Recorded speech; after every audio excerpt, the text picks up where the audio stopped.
Here we go, the arraignment of Samantha Lewis. Now, arraignments are where the stage is set. Think of it as the trailer before the full movie. The charges are read, and the defendant enters a plea. Pay attention. This is where the tone of the entire case is shaped. Exam February 12th, correct? That's correct. All right. So is this going to be something that is separate from those? Or yes, they're different days. Yes. It's a different protest. So different facts, different witnesses. Different days. It's still the same, essentially the same witnesses. It's the U of M police department, but yeah, there are separate facts and separate dates. Separate officers even. There? I don't know. Oh, Notice how Samantha stood mute? That's actually a legal strategy. By staying silent, the judge automatically enters a not guilty plea. Why? It preserves all defense options without locking her into any early statements. Smart move. We're just buying time. What do you think? well, here's what I was just trying to figure out. Does it make sense to set this I'll set it for a PCC, but is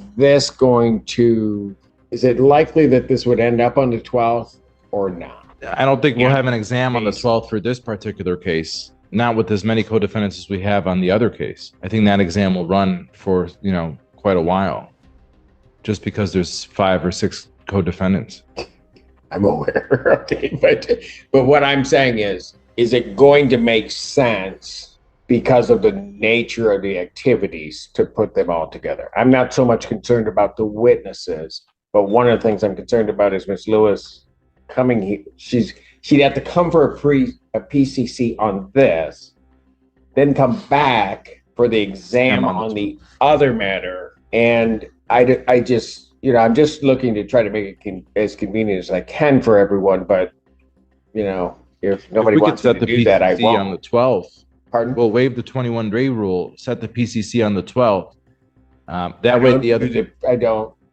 That's a special date that I've set for the exam because I've got, I think, 8 co-defendants. So I'm at your discretion, Your Honor. Well, I can just set this in the normal course, but I don't know if that inconveniences everyone in terms of doing it. That's all I was trying to do. I don't have to try to be nice about it, but I'm trying. If we could set it, let's keep the 12th date if we can, Judge. I think that helps because I know my calendar is clear on the 12th. I know. Well, the 12th will happen. Right. Where do you want me to put this case? That's what I'm asking. We could, if it's the same witnesses, let's put it on the 12th, maybe right after. For an exam, or you want a PCC before it and then make a determination as to we put it to the 12th? Sure. Would that make sense, Madam Attorney General? Yes, I think that's fine. All right. So what I'll do is I'll just set a probable cause conference in this case I can do a probable cause next week on the 23rd if that works. If we could have it in the afternoon, it would work for me, Judge. If you'll give me one moment, I'll check my schedule, Your Honor. Okay. I'm here all day, so I'm good. Yes, the 23rd. I have a sentencing in 15th District Court at 2 p.m. No way. No, I'm kidding. Okay, you have a sentencing at 2 in the afternoon at 15 on that. Yes, in front of Judge Valvo. Got it. It's on another co-defendant. No, not a co-defendant, excuse me, another protester. Got it. And you need the afternoon. That's correct. We have a 12:30 block. Yeah. Okay. Then, here's what I'll do then. I'll set a probable cause conference for January 23rd, 2025 at 12:30. Timelines having been waived, then we'll figure out, after looking at everything, where this one will go from there. All right. Any issues regarding bond on this case? Your Honor, with respect to bond, we are asking that you not have any contact with the University of Michigan's properties or any of the University of Michigan property or students except as necessary for medical care. We're asking that you refrain from any assaultive conduct. We're asking that you not have any contact with the Tahir Coalition. which is an With organization. I'm sorry. And here's our first scheduling battle. Courts juggle calendars like air traffic control, lining up multiple defendants, lawyers, and witnesses.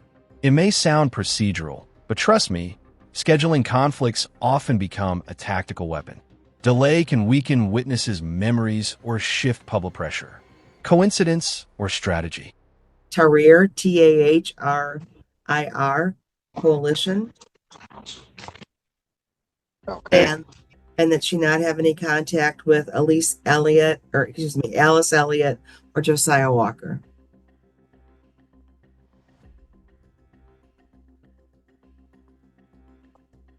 Assuming a recommendation of PR bond.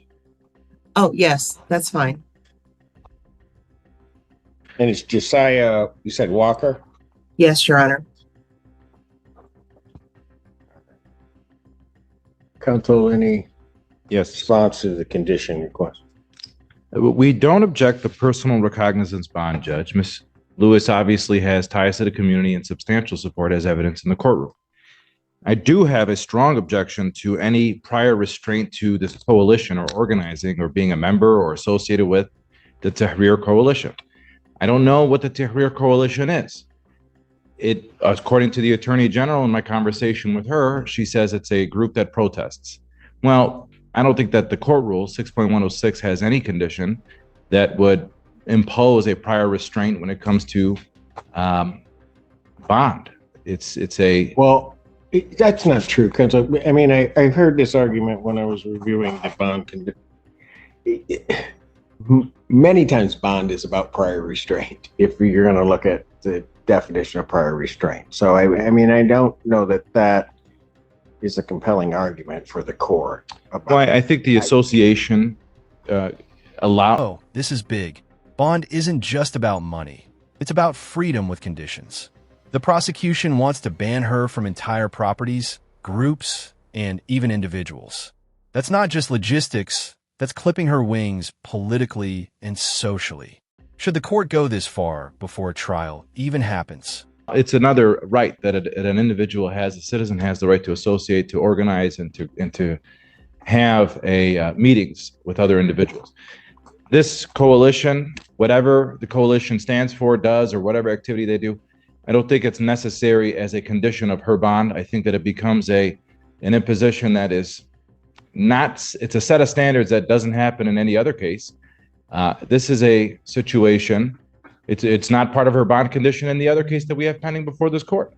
I don't have an objection to not going to the University of Michigan except for medical purposes. No problem there. Let me just ask this. Is she a student at the university? No, not currently. Okay.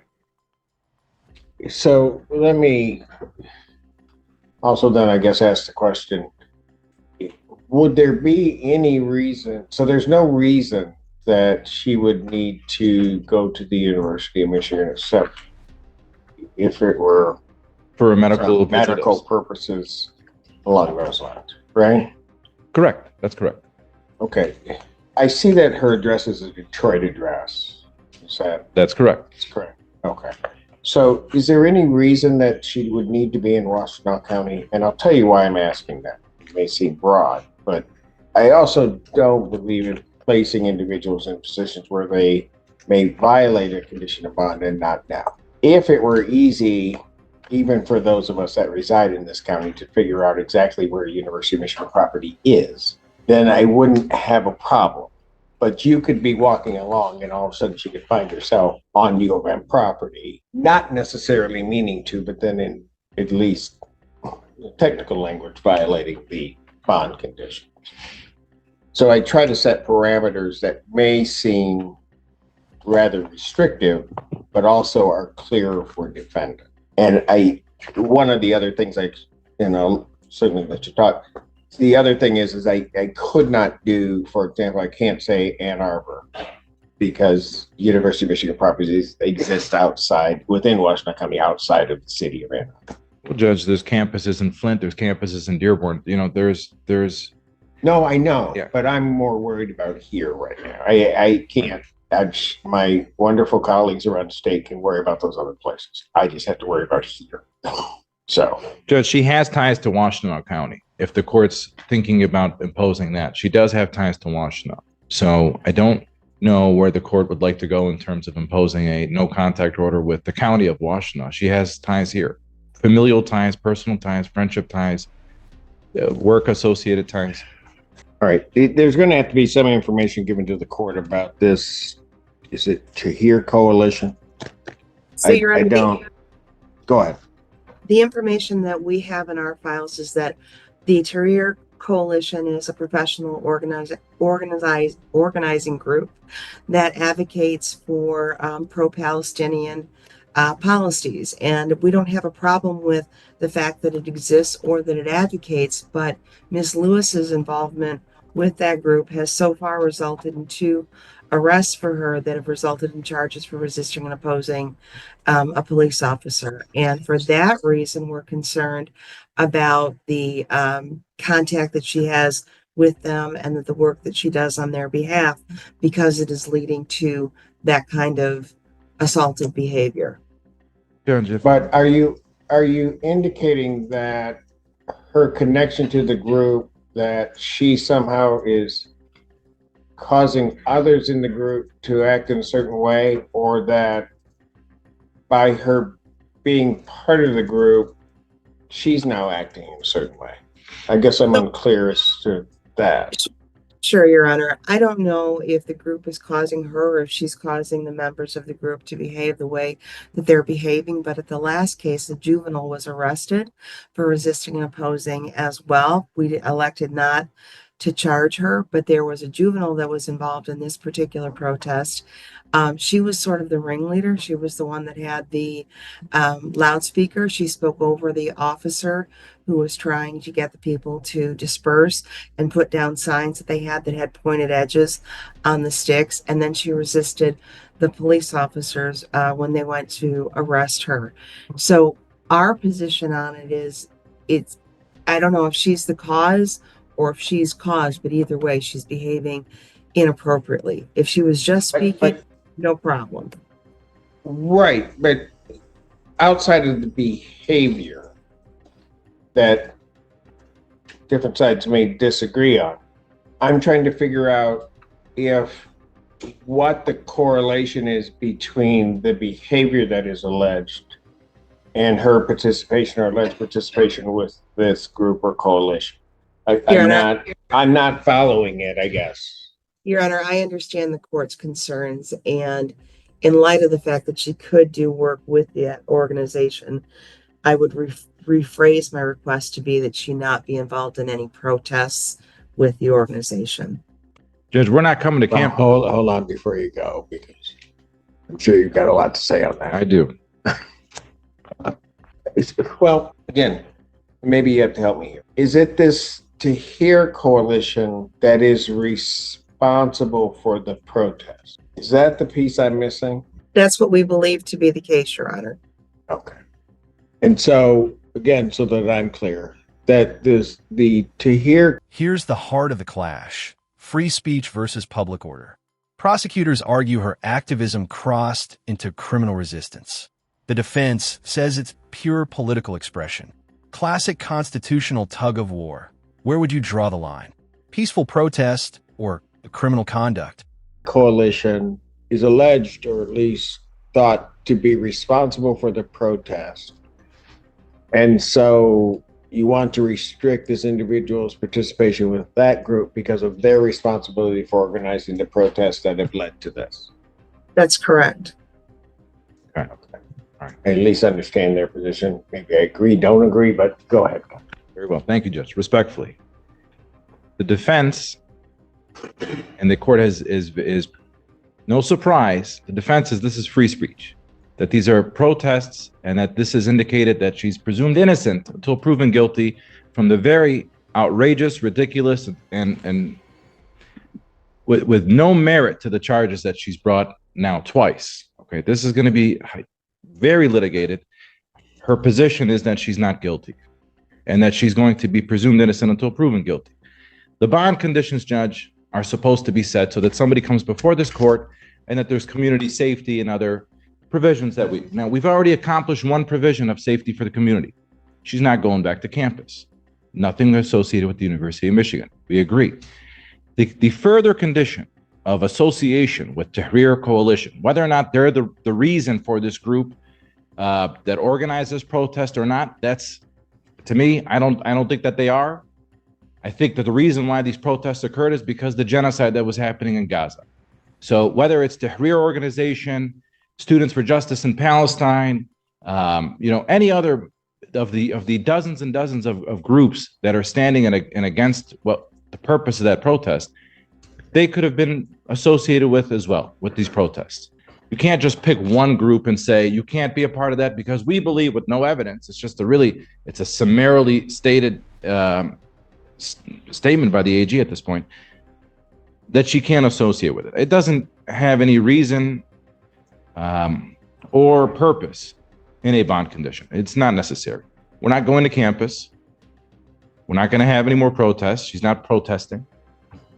There's a ceasefire, thankfully, that we've heard of. So I think that the situation has calmed down a bit. However, it's unnecessary at this point, Judge. And 6.106 it's not required. When we get to the other issues of no contact with the co-defendants, Judge, we have joint defense agreements in this case. In the other case, I don't know if we're going to do the same in this case, but the lawyers will be communicating, and there is going to be time when our clients are going to be in rooms with the co-defendants while we're communicating defense in this case. I'm letting the court know that from now. We've been in talks, and we're going to continue to talk to defend our clients. So outside of that, no problem. We're not going to have contact. But I just want to make the court aware that there are joint defenses in this case. I understand that, and I don't think that court's order would in any way be interpreted to cover the scenario that you're indicating. Thank you, Judge. I mean, I don't think it could. So that's the first part of that. The other part, though, is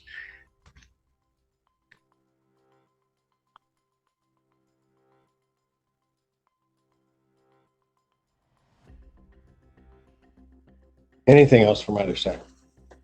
Your Honor, I didn't hear the last thing that the court said. I'm sorry. I said, was there anything else from either side? No, Your Honor. All right.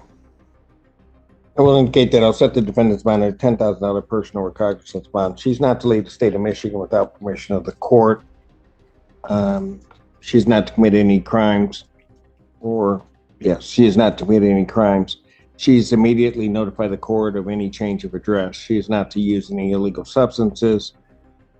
She is not to purchase, possess, or any firearms, ammunition, or anything fashioned to be a weapon.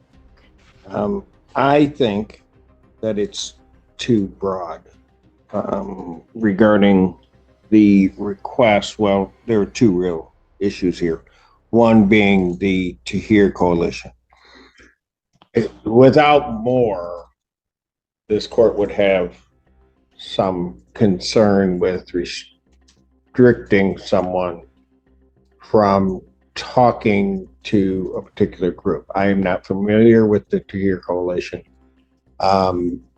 But if, for example, that coalition, and again, I don't know, they have certain different arms of that coalition that do different things, and she might be involved with the humanitarian effort within that, and it would seem improper for the court to stop her from being able to engage in that. So, so without knowing more, I am going to decline to put a prohibition on the defendant that she could not have contact with the Tahir Coalition. By the same token, as I kind of was signaling and would indicate, that except for court-related proceedings and other things, I am going to indicate that the defendant is not to be in Washtenaw County. I don't see a basis or need for her to be here. If she has to visit friends, she has to make certain other arrangements. Interesting twist. The judge won't ban her from the coalition, probably to avoid stomping on First Amendment rights. But instead, he bans her from the entire county. That's like saying, fine, keep your voice, just not here. Is it a fair compromise or a workaround that still sidelines her activism? That will... Counsel, you may want to And she, Counsel, you may want to mute Ah. when if she's stuck. I just wanted to. I'm sorry, Go ahead. You can finish your question. Judge. I need to approach, but I don't know how we're going to accomplish that with the AG on Zoom. Because I'm the master of Zoom, and we will. If I may approach, Your Honor. Pardon? Oh, you need to let go. Oh, I did. I just Okay. I need to approach. Just all right. Here's what we'll do, ma'am. You can have a seat. Take him. Yes. And